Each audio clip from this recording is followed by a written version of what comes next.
Hello, friend, and welcome to Complete and Empowered. I wanted to take a minute to tell you a little bit about myself and to tell you about a upcoming free self-care challenge that we've got coming up here.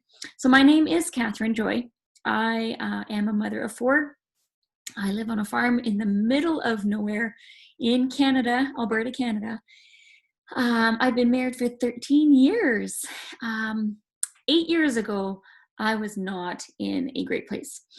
We had two children at the time. I wanted to stay home and raise my children, but I did not realize that it was going to be a lot more difficult than I ever thought it could be.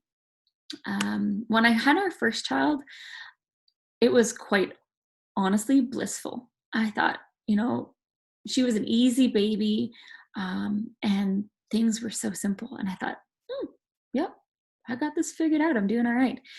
And then I became pregnant with my second child. And I'm not exactly sure what happened, but pretty much the instant I became pregnant, I turned into a scary mess. I was always a little bit of a hot mess, let's be real. But when I got pregnant with my second child, it was out of control. I was snappy and miserable and mean. And I kind of thought, once the baby comes, things should normal out and I should be fine, right? Unfortunately, it didn't happen. Again, I was blessed with another very healthy, happy, fairly easy baby. You deal with the usual fussiness or whatever, but nothing terrible at all. But I felt like a crazy person, to be perfectly honest. I was out of control. I was miserable to my kids and I was miserable to my husband. And it got to the point, it actually got to a really scary point. It got to a point where I was begging my husband to stay home from work because I did not trust myself to be alone with the kids.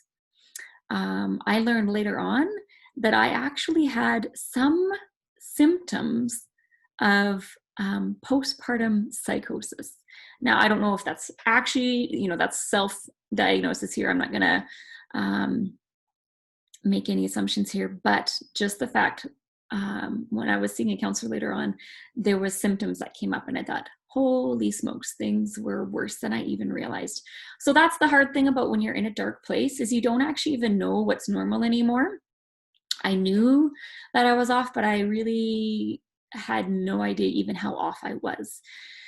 I just knew that something needed to change. And so I started looking for solutions and I got started on a wellness journey. That's all I can call it. I invested into my health. I invested into personal development. I invested time and energy into taking care of myself because I realized that I wasn't able to take care of the people that I loved because I was a train wreck. Now, maybe you're sitting here listening to this going, okay, Catherine, I'm sorry, but I was not nearly as far gone, or I am not where you were. That's wonderful news. Maybe you're listening and you're going, yeah, I know exactly what you're talking about. But maybe you're listening and going, no, yeah, I have my bad days, but I'm not that bad. Okay, that's great. I want to share with you something that I learned in one of the programs that I took when I first started on this journey. And it was a program called Freedom Session. It's actually a 12-step program. And I'll tell you more about that program at another time. But one of the things that I learned is that you get to pick your rock bottom. So if you are not happy with where your life is at right now, if you're not happy with your energy, you're not happy with your mood or the way you're treating the people around you, that could be your rock bottom. You don't have to wait till it gets terrible. Okay. It doesn't have to get as bad as where it had gone for me. I was actually dealing with suicidal ideation. It was, and the crazy part is I didn't even realize it. I had no idea. That this was not a normal thing that everybody thought about. So that's part of the reason I'm talking about this right now, because maybe you're dealing with suicidal ideation and you didn't even realize it. Maybe this is just where your mind goes, because this is where my mind went from a very, very young age. Since about 6 years old, I remember considering suicide for the first time. I speak easily of this because I've done a lot of work, but this is a pretty big topic and it's a pretty heavy topic. Um, anyway, I'm here because I want to help other people, moms, women, anybody who are dealing with the same things, who are dealing with um, intrusive thoughts, who are dealing with just feeling crazy. Honestly, that's what I would tell my husband. I feel crazy, feeling lost, confused, frustrated. I had done actually the postpartum tests and I passed them every time because I had a lot of good days. It wasn't all bad. It wasn't all ugly. There were a lot of really good days. But then there were other days where I could barely function, struggling to make lunch for my children and myself, just struggling with the very basic of tasks. And so it was a very confusing thing.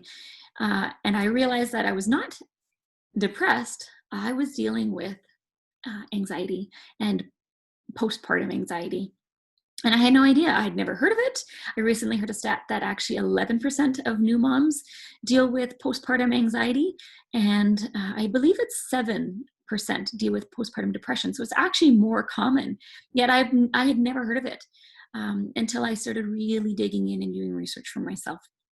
So I am here to share my story in hopes of helping anybody who might be dealing with anything similar. I am super excited that I've been able to put together a program. It's a 3-day mini challenge, self-care challenge. I call it the real self-care challenge because there's many ideas out there about what self-care is.